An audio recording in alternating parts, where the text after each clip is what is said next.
करने वाला वही है और कराने वाला भी वही है, निमित्त मात्र। कभी अभिमान में सर मत उठाओ कि हम कर रहे हैं, तो कहीं मुझे ये अभिमान ना आ जाए, इसलिए मैं सर झुका करके बैठता था। मैंने एक गाय दान में दी, मैं जान नहीं पाया, वो गाय मेरे गौशाले में आ गई और मैंने दूसरे ब्राह्मण को दे दी। अब दूसरे दिन वो दोनों ब्राह्मण लड़ते हुए मेरे यहाँ आए और कहा कि बताइए नग तुमने गाय किसे दी? तो जब मैंने वो गाय देखी और दोनों ब्राह्मणों को देखा तो गलती मेरी थी। मैंने दोनों ब्राह्मणों से कहा भैया अपराध मुझसे हो गया है, एक गाय मैंने दो ब्राह्मणों को दान में दी है, अब एक ब्राह्मण ये गाय ले ले और दूसरा ब्राह्मण हमसे बदले में जितनी गाय चाहे उतनी गाय ले ले।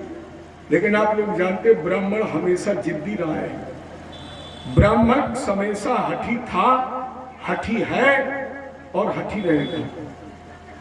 आप लोग एक बात और अन्यथा मत लेना, ब्राह्मण किसी से कमजोर नहीं है, न तन में, न मन में, न धन में, न बल में, न बुद्धि में, न विवेक में, कहीं से कमजोर नहीं है। लेकिन ब्राह्मण के अंदर दो कमजोरियां हैं, इसलिए हमने कहा बुरा मत मानना। ब्राह्मण सर्वगुण संपन्न होते हुए भी दो कमजोरियां हैं और दो कमजोरियों का ही लोग लाभ उठाते हैं। पहली कमजोरी है ब्राह्मण की पैर, पहली कमजोरी पैर। कोई व्यक्ति कितना भी क्रोध में तुम जा रहे हो और जिससे पर तुम क्रोध कर रहे हो, अब वो दूर ही से कह दे महाराज पैर आ गए, तो पंडित जी की 80% गुस्सा खत्म, अपने आप 3200 बाए। तो बोले पूरे गुस्सा तो बहुत हटती है। दूसरी कमजोरी पेट, महाराज कहाँ गुस्सा कर रहे हो खम खम, अब मैं बढ़िया बकेवर से मंगाई काजू की बर्फी, आप बैठ के नाश्ता करो। और जैसे पंडित जी ने 2-3 पीस खाई और अगर कहूँ मिल गए 10-5 संग में, है भले पूरी रिफाइंड की हो लेकिन 11 मिल जाए, फिर रास्ता में यही कहते भैया पूरी जरूर रिफाइंड की थी लेकिन यजमान बढ़िया है तो कम से कम चलते चलते 150। तो वो ब्राह्मण बड़े जिद्दी थे, बड़े हठी थे और दोनों ब्राह्मण बोले गाय तो हम यही लेंगे। अब दो लेने वाले थे, गाय एक थी। मैं निर्णय नहीं कर पाया तो दोनों उन ब्राह्मणों ने श्राप दे दिया, नग तुम्हें दान में गिरगिट की तरह रंग बदलाए, इसलिए तुम गिरगिट हो जाओ। और ब्राह्मणों के श्राप वश मुझे 10,000 वर्ष तक इस गिरगिट की ओर में रहना पड़ा। लेकिन हमने आपसे एक दिन निवेदन किया था, ब्राह्मण, संत, गुरु और माता पिता अगर आपको प्रेम से गोद में खिला रहे हैं, आपको आशीर्वाद दे रहे हैं, तब तो आपका कल्याण निश्चित है। और अगर ये कड़वा भी बोल रहे हैं, अगर ये श्राप भी दे रहे हैं, अगर ये गाली भी दे रहे हैं, अगर ये अपशब्द भी कर रहे हैं, तो भी आपका कभी कल्याण नहीं हो सकता है, उसमें भी कल्याण ही होगा। अगर परीक्षित को श्राप न लगा होता तो क्या परीक्षित की मृत्यु नहीं होती, तो भी मरता। लेकिन जब 7 दिन का श्राप लग गया तो राजा परीक्षित ये दावा कर सकता था कि परमात्मा भी चाहे मुझे 6 दिन मार नहीं सकते और भगवान भी चाहे तो मुझे 7वें दिन बचा नहीं सकते। अगर परीक्षित को ये श्राप न लगा होता तो परीक्षित निज कल्याण के साथ साथ हमारे आपके कल्याण की व्यवस्था करता। और जब तक यह धराधाम रहेगी तब तक सुख परीक्षित संवाद के रूप में अमर कथा हम आप सुनते रहेंगे, तो परीक्षित का कल्याण नहीं हुआ। अगर जय विजय को श्राप न दिया होता संकादिक ऋषियों ने तो 3 जन्म तक असुर तो न बनते, लेकिन भगवान के हाथ से मरने का गौरव मिलता है। या भगवान के नाम के पहले नाम लिया जाता, लेकिन अब राम का नाम बाद में, रावण का नाम पहले। अगर नग को ब्राह्मणों ने श्राप न दिया होता तो नग गिरगिट तो न बनता, लेकिन गोदान का जो फल था उस स्वर्ग में भोगने के बाद पुनरपि जननम पुनरपि, फिर जन्म मृत्यु के बंधन में बन जाता। लेकिन ब्राह्मणों ने श्राप दे दिया, गिरगिट तो बना लेकिन भगवान कृष्ण के हाथ से गोलोक धाम प्राप्त करने का अधिकारी हो गया।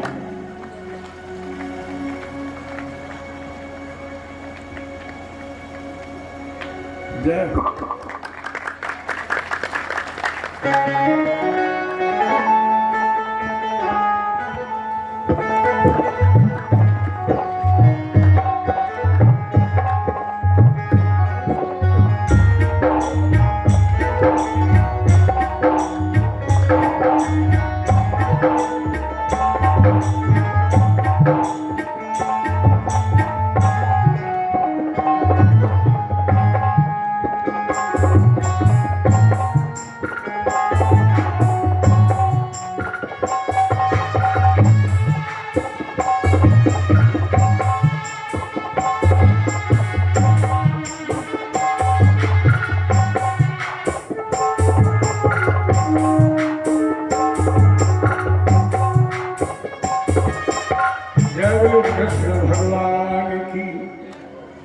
तो गिरगिट भगवान कृष्ण के हाथ से जन्म और मृत्यु के बंधन से मुक्त हो गया।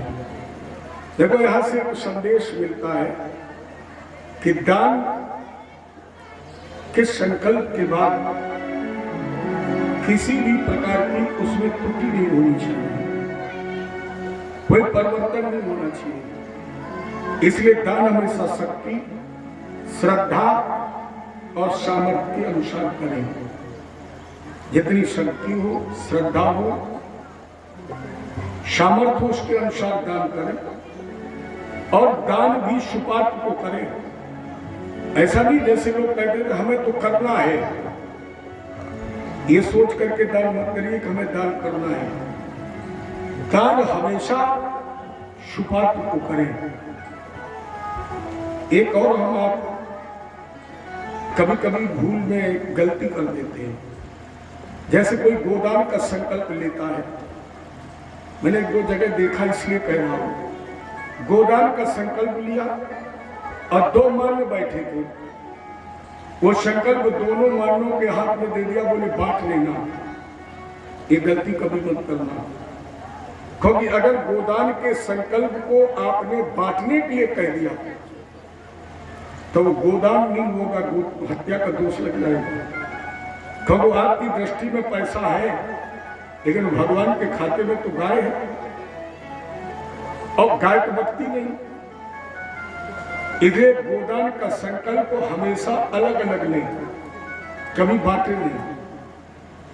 अच्छा, और हम आप एक गलती करते हैं, जैसे 11 रुपया ये तो ज्यादातर लोग करते हैं, इसमें विशेष सुधार करो। जैसे 11 रुपया देने हुए, अब एक तो चलता नहीं, आपने कह दिया महाराज जी 10 रुपए अभी ले लो, 1 रुपया बाद में ले लेना।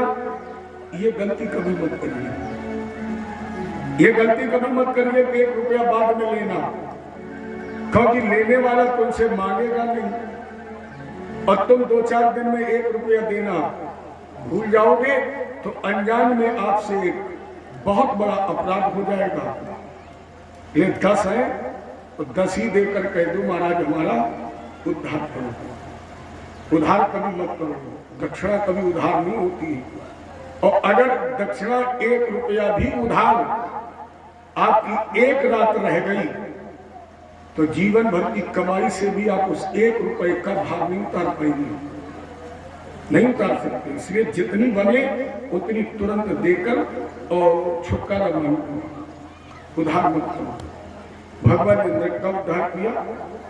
नृग के उद्धार करने के बाद बलराम भैया ने ब्रज यात्रा की और इस ब्रज यात्रा में इन्होंने रैवतक नाम के पर्वत पर गोपियों के साथ विहार करते हुए द्विविद नाम के बानर का उद्धार किया। और द्विविद नाम के बानर का उद्धार करके ये वापस द्वारका की तरफ आ रहे थे, तब तक दुर्योधन सुताम राजन लक्ष्मणा शिमिचया और स्वयंवरस्ता महरत जाम्बत वकी सुता। बलराम भैया को ब्रज में दुर्ग नाम के बानर को मारकर वापस आ रहे थे द्वारका की तरफ, और इधर द्वारकाधीश कृष्ण का पुत्र शाम ये बैठा हुआ था दुर्योधन के राज दरबार में। क्यों बोले? दुर्योधन सुताम राजन लक्ष्मणा शिमिच्छया। दुर्योधन ने अपनी पुत्री लक्ष्मणा का स्वयंवर किया है, और इस स्वयंवर में दुर्योधन का आदेश है कि उपस्थित राजाओं में तुम जिसे चाहो पति रूप में वरण करो। और इस स्वयंवर में बैठा था 56 करोड़ यदुवंशियों में सबसे ज्यादा सुंदर शाम। तो जैसे लक्ष्मणा शाम के सामने वरमाल लेकर के पहुंची, सामने पकड़े दोनों हाथ, सर झुकाया, और जब सर माला के बीच में पहुंच गया सीधा कर दिया। परिणाम स्वरूप लक्ष्मणा के हाथ की वरमाल शाम के गले में पड़ गई, और जैसे गले में पड़ी तो जितने भी राजा वहां बैठे थे वो सब ताली बजा के हंसने लगे। बाबा ने लिखा जग जग जग दारुण दुख नाना, और सबसे कठिन जात अपमान। जब दुर्योधन का भाई समाज में अपमान हो गया तो दुर्योधन ने शाम को बंदी बना लिया।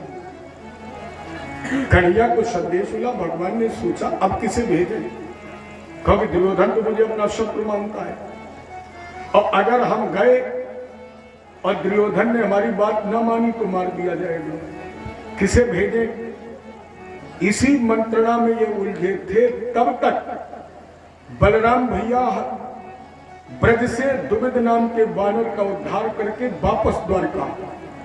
कन्हैया बोले दुर्गा आज तुम बहुत अच्छे मौके पर आई हो, आप जल्दी भोजन नाश्ता पानी कर ले और आप वापस हस्तिनापुर चले जाए। क्यों? बोले वो तुम्हारा शिष्य है ना दुर्योधन, उसने जामवती पुत्र शाम को बंदी बना लिया है, हम जाएंगे, मानेगा नहीं, आप चले जाइए, आपका शिष्य है, आप समझा दीजिए और कह दीजिए कि वो लक्ष्मणा का विवाह शाम के साथ कर दे। बलराम भैया ने कहा एक बात समझो, तुम गए और तुम्हारी बात ना मानी तो भी दुर्योधन बच सकता है, लेकिन हम गए और हमने शिष्य को समझाया और न माना तो फिर दुर्योधन को आप भी बचा नहीं पाएंगे। लेकिन कन्हैया हम दुर्योधन के सामने नहीं जाएंगे। फिर बोले कोई विद्वान हमें मझुआ दे दो, क्योंकि विवाह बगैर मध्यस्थ के होता नहीं, और मध्यस्थ को होना चाहिए बुद्धिमान, नहीं तो आज के परिवेश में मध्यस्थ को क्या मिलता है? लड़की वाले दो चार उल्टी सीधी कहते, लड़का वाला तो बैठने नहीं देता है। हालांकि शादी करवाने का भी एक नशा है। अगर गांव किसी को लत लगी हो तो उससे घर वाले मोहल्लों वाले परेशान, लेकिन जब वो दो चार ब्याह में करवा ले तब तक तो तसल्ली हो ही नहीं सकती, उनका काम ही है। इसलिए मध्यस्थ मुझे बुद्धिमान दीजिए। कन्हैया बोले क्यों?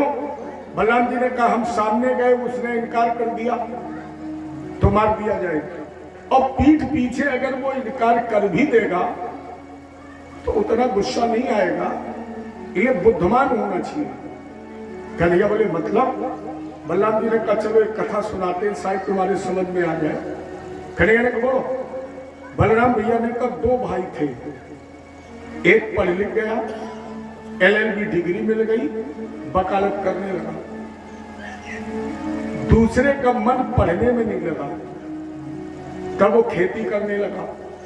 अब दोनों भाई एक वकालत में पैदा कर रहा था, एक किसानी में पैदा कर रहा था। कुछ दिन बाद वकील साहब की शादी हो गई, अभी तक किसान का विवाह नहीं हुआ। वकील साहब की धर्म पत्नी मायके में थी। इतवार के दिन वकील साहब ने सोचा कि चलो धर्म पत्नी की विदा करा लाऊं तो हमें भी 10 बजे से पहले नाश्ता मिल जाएगा और भैया के भी भोजन की व्यवस्था सक्षम। तो वकील साहब ने मोटरसाइकिल उठाई और जैसे ससुराल के लिए तैयार हुए, जाने को उसी समय किसान आ गया। किसान ने पूछा भैया आज तो संडे है, आज तो छुट्टी है, आज कहाँ जा रहे हो? वकील साहब बोले भैया हम सोच रहे हैं ससुराल चले जाए। क्यों? बोले भाभी की विदा करा रहे। किसान बोला ये बात ठीक नहीं है कि जितनी भी रिश्तेदारियों में कार्यक्रम होते हैं सब आप जाते हैं, हमें कहीं जाने का मौका ही नहीं मिलता है, तो क्या हम आपकी ससुराल नहीं जा सकते? अच्छा ससुराल छा क्यों रहे हो? वकील साहब ने कहा विदा कराने। किसान बोला अगर हम करा लें तो? वकील साहब बोले तो चले जाओ, कोई दिक्कत नहीं, विदा करा लाओ, लेकिन एक बात का ध्यान रखना, ससुराल में सब पढ़े लिखे हैं और तुम कक्षा 5 में 5 बार फेल हो चुके हो। कोई पता नहीं खेत की पूछेगा तुम खरियान की बताऊं लोगों, हमारी नाक कट जाए। किसान बोला तो क्या इतना बेवकूफ समझ भी आए? वकील साहब बोले ना, हो तो तुम बुद्धिमान, चले जाओ, लेकिन हाना का उत्तर बिल्कुल सोच समझ के देना, ज्यादा मत बोलना। किसान ने मन में विचार कर लिया भैया कसम हम हाना के अलावा कुछ बोलेंगे नहीं। देखें वकील साहब की कैसे नाक कटे, तो एक हाथ में बढ़िया VIP अटैची और दूसरे को उसने गिनना शुरू किया, पहले हाँ, फिर ना, फिर हाँ, फिर ना, फिर हाँ, और हाना करते करते ससुराल पहुंच गया। जैसे दरवाजे पर पहुंचा तो मिल गई सास। हाँ छोटे दामाद आए, बढ़िया कमरा खोला, डंडक पर गड्ढा। किसान ने कहा इसीलिए लोग ससुराल भागते हैं, गड्ढा देखो कितना बढ़िया है। नहीं अपने यहाँ लोग कहते ससुराल सूती सार राह बिना विचार, फिर लौटे कब है? जब शराब पे हो जूता ला तो बोले तो बहुत ही बोल रहा है। अभी नहीं आप एक गीत सुन रहे थे, भगवान शंकर जिंदगी भर ससुराल रहे, भगवान विष्णु जिंदगी भर ससुराल रहे, तो हम आप उनके भक्त हो तो क्या महीनों 2 महीना नहीं दे सकता? हम तो कहते आप तो जाओ नहीं, और जाओ तो कम से कम 6 महीना तभी लौटो। माता जी ने बढ़िया सोफे पर बैठाला, नाती को बुलाया, जाओ मम्मी से कह दो फूफा आए बढ़िया चाय बने। अंदर चाय बनने लगी। अच्छा सास की एक विशेष बात होती है, दामाद चाहे दिन में 15 बार मिले, चाय बाद में हालचाल पहले। सब मम्मी की चाय अंदर बन रही है, छोटे दामाद आए कुछ हालचाल तो पूछ ले, बेटा सब कुशल मंगल? कहे हाँ। अच्छा दामाद की तबीयत ठीक? कहे ना। इलाज चल रहा है? बोले हाँ। बचवे की उम्मीद है? कहे ना। अब बताओ कहूँ सास दिया कही दे जाए दामाद के बचवे की उम्मीद है ना? तो बड़ी जोर से रोई और भागी अंदर गई, बेटा गैस बंद करो, चाय को भगोना फेंको, ससुर का बुलाओ, अब बुलाओ लड़कुआ। क्यों? बोले छोटे दामाद आए तब ही हमें दिक्कत होती है। समझ गई कोई खास बात है। क्या हुआ? तो बताया दामाद बहुत सीरियस। तो उधर तो लोग बुलाने चले गए और तब तक सास बहू आंगन में बैठ के रोने लगी। 2-3 छोटे छोटे बच्चा आते, जब उन्हें देखो कि दादी और मम्मी दोनों रो रही, सो रोने लगे। मोहल्ले की माताओं ने देखा, अभी तो व्यवहार में होती है ना, कल हमने चर्चा की थी। मोहल्ला की माताओं ने देखा तो मन में विचार किया कि अभी छोटे दामाद आए और सास बहू रोने लगी, हमारी समझ में खास बात है। तो जो 10-5 की माताएं मोहल्ले की थी वो भी हुई बैठ के रोने लगी। और किसान ने सोचा मर गए। लोग कहते ससुराल जाओ तो पेप्सी मिले, समोसा मिले, और यहाँ तो आंसू मिल रहे। अगर वकील साहब कह देते कि ससुराल में स्वागत आसमान तो हो, तब कभी नहीं होती। घर वाले रुइबे में मस्त और इन्हें को चुप्पे उठाओ सूटकेस और वापस। वकील साहब ने देखा खाली हाथ आ रहे, कहा भैया विदा नहीं करा लाई? किसान बोला तुम्हें विदा की परी, उमन हमें देखते देखत पूरे मोहल्ला में मरी परी, हमें जहने देखो सोई रो, अभी बता देते। वकील साहब बोले हमें लगा तुम कुछ गड़बड़ करे आई हो। किसान बोला वकील साहब अम्मा कसम या गंगा हमने हाना के अलावा कुछ कही नहीं, अब मैं गड़बड़ हुई था तुम क्या करें। अच्छा कौन मिला? बोले मिली तुम्हारी सास। वकील साहब गद्दा बहुत बढ़िया, तो अगर वह सास न रूती तो हम 3-4 घंटा नींद तो मारी देखती। अब उनके चैन नहीं पड़ी। बोले घर से आ रहे हो? हमने कह दिया हाँ। उन्होंने कहा कुशल मंगल? हमने कह दिया ना। बोले खास बात? हमने कह दिया हाँ। दामाद की तबीयत ठीक है ना? इलाज चल रहा है? हमने कहा हाँ। बचने की उम्मीद? तो हम क्या करें, नाक मुनम्बर आगो से हमने कह दिया ना। वकील साहब बोले तो बहुत बर्पा कर आई। अब 5 मिनट तब भाई जब 3 स्कॉर्पियो, 2 बुलेरो और 4 ओमनी, सारे सराहा मोहल्ला की 10-5।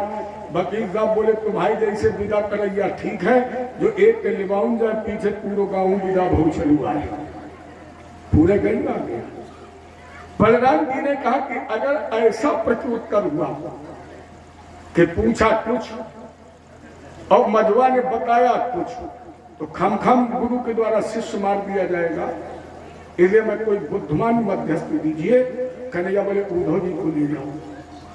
कल चर्चा हुई थी ना, उद्धव ज्ञान का भंडार है, उद्धव बुद्ध शतमा, उद्धव जी को ले जाएंगे। बलराम जी हस्तिनापुर के पास यमुना जी के किनारे रथ रोक दिया और उद्धव से कहा जाओ दुर्योधन से कह दो तुम्हारे गुरु जी आए, तुम अपनी पुत्री लक्ष्मणा का विवाह शाम के साथ कर दो। दुर्योधन ने कहा उद्धव गुरु के हर आदेश का अक्षरशः पालन करना शिष्य का धर्म है, करना चाहिए, लेकिन शायद मेरे गुरु जी को यह पता नहीं होगा कि भरे हुए नरपालों के मध्य में शाम ने मेरा अपमान किया है, इन्हें विवाह नहीं होगा, विवाह नहीं हो सकता है। बलराम जी ने कहा उद्धव फिर कह दो दुर्योधन से न हस्तिनापुरी रहेगी और न दुर्योधन रहेगा। हलाग्रेणे फेंक दिया हल, और हल के आगे भाग माने सीर, कटाल जानते हो? कटाल पहले चलता था जिससे गेहूं की पूरी हाथी जाती, इसमें जो लोहे का फारा लगता था इसकी नोक को कहते हैं शीर। इसी नोक से जब शीर माने कन्या मिली तो बनी सीता, उसी शीर के कारण वही शीर हस्तिनापुर में फंसाई। एक झटका लगा, पलट दूंगा यमुना जी। दुर्योधन ने मंत्रियों से कहा, मंत्रियों ने कहा गुरु के क्रोध से केवल गुरु ही बचा सकता है, गोविंद भी नहीं। परिणाम स्वरूप दुर्योधन ने अपने गुरु जी से क्षमा मांगी और गुरु जी के निर्देशन में अपनी पुत्री लक्ष्मणा का विवाह शाम के साथ कर दिया। बलराम भैया लक्ष्मणा और शाम के साथ वापस द्वारका है। एक दिन एकांत में भगवान बैठे थे द्वारका में। उस समय 2 निमंत्रण एक समय एक साथ एक दिन भगवान को मिले। एक निमंत्रण आया है जरासंध के राजसू, जरासंध के कारागृह में बंद 20,000 राजाओं का। तो जरासंध की जेल में बंद 20,000 राजा, इन्होंने भगवान से कहा मुझे मुक्त कर दो। और उसी समय दूसरा निमंत्रण मिला युधिष्ठिर के राजसूय यज्ञ का इंद्रप्रस्थ से। अब भगवान कृष्ण अंतर्द्वंद में उलझे थे कि कौन सा निमंत्रण पहले स्वीकार करें, कौन सा आवश्यक है। इस समस्या का समाधान उद्धव जी ने किया। उद्धव जी ने कहा यष्टव्यम राजसूयेन दिक् चक्र जैना विभो अतो जरासुत जय उभ्यार्थो मतो मम। उद्धव जी ने कहा मेरा एक मत है कि जब कोई राजा राजसूय यज्ञ करता है तो पहले कराता है दिग्विजय। था युधिष्ठिर के यज्ञ में चले जाए, दिग्विजय में जरासंध का उद्धार, 20,000 राजाओं की मुक्ति हो जाएगी। भगवान को ये मत बहुत अच्छा लगा। युधिष्ठिर के राजसूय यज्ञ में पहुंचे भगवान ने कहा भैया युधिष्ठिर, जिस दिशा, देश और राजा को कोई नहीं जीतेगा उसे जीतेंगे हम, लेकिन मेरे साथ सेना नहीं होगी। हम अर्जुन और भीम। तो जब युधिष्ठिर ने दिग्विजय की घोषणा की तो हर दिशा, देश और राजा को जीतने वाले लोग यहां थे। युधिष्ठिर ने कहा इन उपस्थित जन समुदाय में कोई मेरा मित्र है जो जरासंध को जीतने का बीड़ा उठाए। ऐसा लगा जैसे यहां कोई बैठे ही न हो। सबके सर झुक गए, सांप सूंघ गया। युधिष्ठिर ने फिर घोषणा की, है कोई ऐसा मित्र राजा जो मगध नरेश जरासंध को जीतने का बीड़ा उठाए? किसी ने भी हमें नहीं भरी। भगवान बोले तो जीतेंगे हम जीतेंगे जरासंध को। भीमसेन अर्जुन कृष्ण लिंग धरास्त्रे। भगवान कृष्ण, भीम और अर्जुन तीनों ने बढ़िया गेरुआ वस्त्र पहने, बढ़िया गले में माला, मस्तक पर चंदन, हाथ में कमंडल, चरण पद कहे, तीनों संत के भेष में जरासंध के यहां पहुंच गए। जरासंध ब्राह्मण से भी था।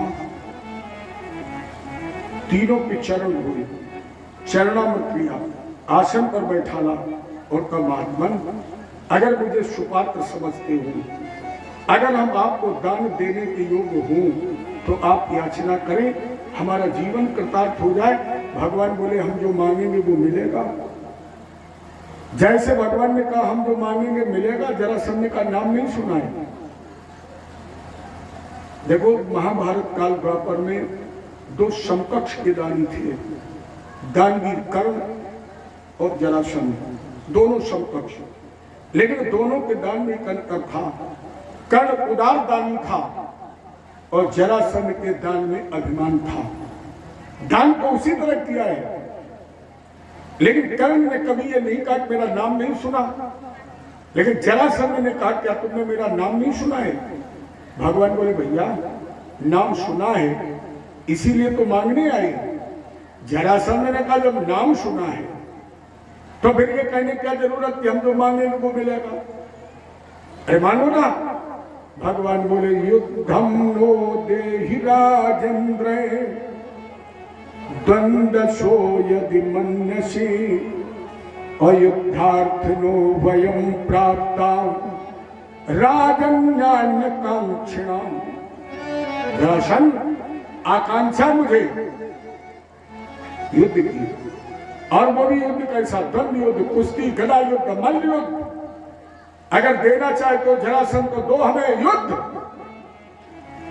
जरासंध ने कहा ये महात्मा नहीं हो सकते, ये ब्राह्मण नहीं हो सकते हैं, क्योंकि ब्राह्मण सीधी जात भला क्या लड़ना जाने, और कोई करे पाए लागन तो आशीष बखाने।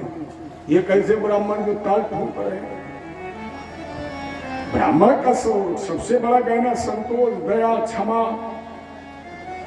इसलिए इसने तीनों संतों को तीक्ष्ण दृष्टि से देखा, और जैसे पहली दृष्टि से देखकर तो हाथ में प्रत्यंचा चढ़ाने ठिकार, कंधे पर धनुष, तोड़ी टांगने के निशान।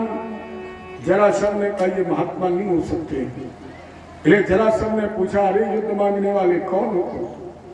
और भगवान ने सोचा कि अगर हमने इसे सीधे सीधे अपना नाम बता दिया तो हो सकता है कि कह दे हम नहीं लड़ेंगे, तो कुश्ती ना दे। ये भगवान ने कहा पहले इसका टेम्परेचर गर्म करो। तो भगवान ने अपना नाम नहीं बताया और बोले अशोभ्रपोदराम, जो हमारी दाहिनी तरफ खड़े, जो देखने में मोटे ताजे हैं, लोग इनको कहते भ्रपोदर भीम। जरासंध ने कहा हम तुम्हारा नाम पूछ रहे, तुम दूसरे का बता रहे। कन्हैया ने कहा इसके मतलब अब तीर अंधेरे में चलाए लेकिन बिल्कुल निशाने पर लगाए, क्योंकि अब जरासंध का स्वर बदल गया है। जरासंध की आंखों में लाल लाल गुस्से के डोरे पड़ गए हैं, भंगों पर बल पड़ गया है। ये जरासंध ने बदले हुए तेवर और स्वर में पूछा तुम कौन हो? और भगवान ने फिर भी अपना नहीं बताया। बोले ये तो हमारी बाईं तरफ खड़े हैं, जो देखने में दुबले पतले हैं, ये भीम के छोटे भैया हमारी बुआ कुंती के लड़का जरासंध का दुनिया की रिश्तेदारी बता रहा है और अपना नाम नहीं बता रहा है। अरे हमें रिश्तेदारी करनी है, नाम बोलो। भगवान बोले पार्थस्तस्य भ्राता अर्जुनो हय्यम। लोग इन्हें कहते कपिध्वज धनंजय अर्जुन। जरासंध का तेरी जीभ बहुत कैंची की तरह चलती है, नाम नहीं बता सकता है, बोलो तुम कौन हो। भगवान बोले अनर्मातुलम्बा कृष्ण जानी तेरी। मैं भीम और अर्जुन के मामा का पुत्र, तुम्हारा जन्मजात शत्रु और तुम्हें 17 बार 23 अक्षरी सेना के साथ पराजित करने वाला द्वारकाधीश कृष्ण हूं मैं। जरासंध का अरे भगोले, अब आया इन दो लोगों को लेके वीर बनने। 18वीं बार वाली भूल गया, 17वीं बार वाली याद है क्या? मैं जरासंध की 23 अक्षरी सेना मार दी। 18वीं बार की याद कर, जब जरासंध का सामना करने की क्षमता नहीं तो पागलों की तरह भाग के पानी में छुप गया और अब आया वीर बनने। लेकिन जरासंध का एक नियम है, भगवान ने कहा क्या?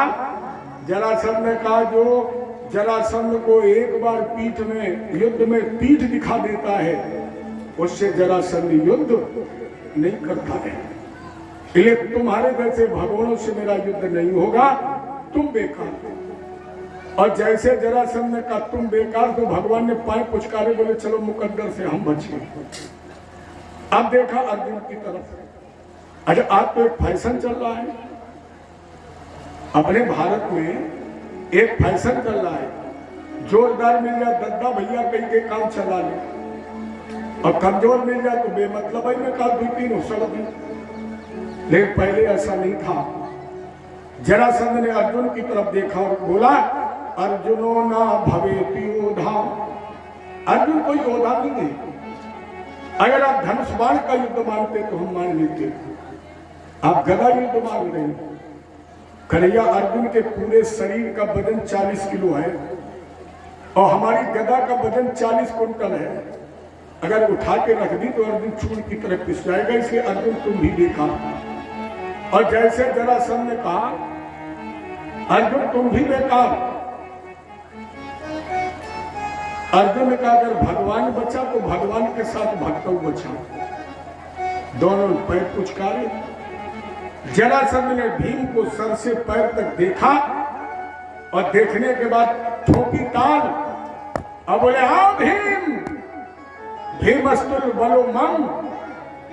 भीम हमारे बल में बराबर है, अगर तुम चाहो तो लड़ लो। हाँ भीम। भीम ने मन में सोची क्या तुम्हें तुम्हें ले तुम खड़े मिलती करेगा, बोले लड़ जा। प्रणाम करो। भीम और जरासंध की कुश्ती बन गई। पहले कितना धर्म युद्ध था। इस युद्ध का निर्णय 27 दिन तक नहीं हुआ। 27 दिन युद्ध अनिर्णीत रहा। लेकिन प्यारे ईमानदारी से बताना, अगर आज के परिवेश में तुम्हारा दुश्मन रात के 12 बजे 27 मिनट के लिए तुम्हें तुम्हारे घर में मिल जाए, 28वें मिनट में जिंदा बचेगा। 27वें मिनट में ऐसे काट दोगे जैसे चकबंदी में चक कटता है। कुछ लोग तो हमने देखा का उड़ान चक भाग दें, हियंत काटो का बकेवर फेंक दे, हुई वो उड़ान चक। लेकिन उस समय का युद्ध देखिए, भगवान कृष्ण और अर्जुन के रहने खाने सोने की व्यवस्था अलग, भीम और जरासंध के रहने खाने सोने जागने भोजन की व्यवस्था एक साथ। दोनों एक साथ सोते हैं, एक साथ जागते हैं, एक साथ नहाते, एक साथ खाते हैं, एक साथ युद्ध मैदान में पहुंचते हैं। और युद्ध मैदान में पहुंचकर जब उठाते थे भीम और जरासंध दोनों गदा, तो फिर आवाज आती थी या तो रहेगा भीम या फिर बचेगा जरासंध। लेकिन जैसे सूर्यास्त हुआ और दोनों वीरों ने गदा रखी तो एक दूसरे को हृदय से लगा लेते थे, आलिंगनबद्ध करते थे। शाम को भोजन करके जब शयन कक्ष में लेटते थे ना, तो जरासंध पैर दबाता था, जरासंध मालिश करता था और मालिश करके पूछता था भीम कहीं चोट तो नहीं लग गई। भीम कहीं धर्म तो नहीं हो रहा, ये भारत का धर्म था। युधिष्ठिर को धर्मराज क्यों कहा गया? केवल इसलिए नहीं कि भीम धर्मराज के अवतार थे, भीम को इसलिए, युधिष्ठिर को इसलिए धर्मराज कहा गया कि जब सूर्यास्त के बाद युद्ध बंद हो जाता, फौज अपना अपना भोजन करके शिविर में सो जाती थी, तब युधिष्ठिर मल्लम और पट्टी लेकर निकलते थे। सारे लोग सोते थे, युधिष्ठिर मल्लम और पट्टी लेकर के निकलते थे, चाहे वो अपने पक्ष का वीर हो, चाहे दूसरे पक्ष का वीर हो, जो उसे घायल मिलता, जो कराहता था, भैया युधिष्ठिर उसका घाव धोते थे, उसमें मल्लम लगाते थे और पट्टी बांधते थे। इसलिए युधिष्ठिर को धर्मराज की उपाधि मिली है, इसलिए मिली धर्मराज की उपाधि। और वही जरासंध पूछता था, भीम कहीं चोट तो नहीं लग गई? और जब अखाड़े में पहुंचते थे तो बस एक ही आवाज आती कि सूर्यास्त या तो मिलेगा भीम को और या जरासंध को। आज 27वीं रात है, भगवान करवट बदल रहे। अर्जुन ने पूछा, कन्हैया तुम्हें नींद नहीं आ रही? भगवान बोले, तुम हमसे पूछ रहे हो, बताओ तुम्हें आ रही है? अर्जुन बोले, हमें नींद कैसे आएगी, हमारे भैया के तो प्राण संकट में है। कन्हैया आज तक मैंने भीम को युद्ध क्षेत्र से वापस होते समय पीछे मुड़ते हुए नहीं देखा है। आज तक कभी युद्ध में मैंने अपने भैया भीम का सर झुका नहीं देखा है। लेकिन आज आप देख रहे थे, जब जरासंध के सामने भैया भीम जा रहे थे साथ में, तो बार बार मुड़ करके मेरी तरफ देख रहे थे, बार बार आपकी तरफ देख रहे थे। मुझे ऐसा लग रहा है कि मेरे भैया भीम का बल थक गया है, उसे सहयोग की आकांक्षा है। आप सर्वज्ञ हैं, आप ये बताइए कि इस युद्ध का भविष्य क्या है? भगवान हल्के से मुस्कुराए और बोले, अर्जुन भविष्य भविष्य की गर्त में छुपाए, भविष्य को जानता कोई नहीं है। अब जरा विचार करिए, जो हाथ दिखाने वाले हैं, जो दूसरों से पूछने वाले हैं, उनसे मेरा एक निवेदन, बताइए भगवान कह रहे हैं कि भविष्य भविष्य की गर्त में छुपाए, भविष्य कोई जानता नहीं है। और जब भगवान भविष्य नहीं जानते हैं तो क्या हम लोग भविष्य जानते हैं? कभी मत पूछिए, निवेदन है आप लोगों सब कुछ पूछना, कभी ये मत किसी से पूछना कि मेरा भविष्य क्या है। आप कहेंगे क्यों? मान लीजिए हम ही से आपने पूछा और मैंने ये कह दिया कि आज के 15वें दिन आपका मोटरसाइकिल से एक्सीडेंट हो जाएगा और न हुआ तो क्या हम पर 420 का मुकदमा करोगे? करोगे? नहीं कर सकते हो। लेकिन तुम ये बताओ 13 दिन कैसे जियोगे? अगर तुम्हें कोई ये बता दे कि 14वें दिन तुम्हारा एक्सीडेंट हो जाएगा, हो ना हो, लेकिन तुम 13 दिन कैसे जियोगे? इसलिए कभी किसी से ये मत पूछो कि भविष्य क्या है। भविष्य भविष्य की गर्त में छुपा है, इसको कोई जानता ही नहीं। कितना हम आप कर सकते हैं? धूप बहुत तेज हो, धूप बहुत तेज हो तो ये अनुमान लगा सकते हो कि तेज धूप से बादल हो सकते हैं, बादल से पानी बरस सकता है, तो आप छाता लेकर के चलिए, लेकिन पानी बरस जाएगा ये जरूरी है? बड़ी बड़ी घटाएं गिरती और नहीं बरसता है। तो बादल देख करके आप छाता ले तो सकते हैं, लेकिन पानी बरस जाएगा इसकी कोई गारंटी नहीं है। इसलिए भविष्य के चक्कर में मत पड़ो, वर्तमान जितना जी सकते उतना जी लो। ये निवेदन है मेरा आपसे, वर्तमान में जितना अच्छा जी सकते हो उतना अच्छा जी लो, जितना अच्छा खा सकते हो उतना अच्छा पहन लो, खा लो उतना अच्छा पहन लो। प्यारे, कल किसने देखा है? कल किसने देखता है? वर्तमान को जियो, जी भर के मत चिंता करो कल की, क्योंकि रात के 9 बजे भोजन करके सो जाओगे, पता है सुबह आंख खुल जाएगी। गारंटी नहीं है किसी ने कि सोने के बाद तुम जागी जाओगे। न जाने कितने सो गए और सोते रह गए। हम आप भी सोए, कहीं सोते न रह जाए। इसलिए सोने से पहले सारी तैयारियां व्यवस्थित कर लो, सारी तैयारियां यात्रा की पूरी कर लो। तो भगवान ने कहा भविष्य तो कोई जानता ही नहीं, अर्जुन सो जाओ और इधर भीम ने जरासंध को देखा तो जरासंध तो खर्राटे ले रहा। भीम चुपचाप उठे और कृष्ण के कमरे की तरफ चले। भगवान को पदचाप सुनाई पड़ी और बोले अर्जुन ऐसा लग रहा है कोई आ रहा है, चद्दर से मुंह ढक लो, कोई बुलाए बोलना नहीं। अब भगवान ने दोनों ने मुंह ढक लिए। भीम अंदर गए।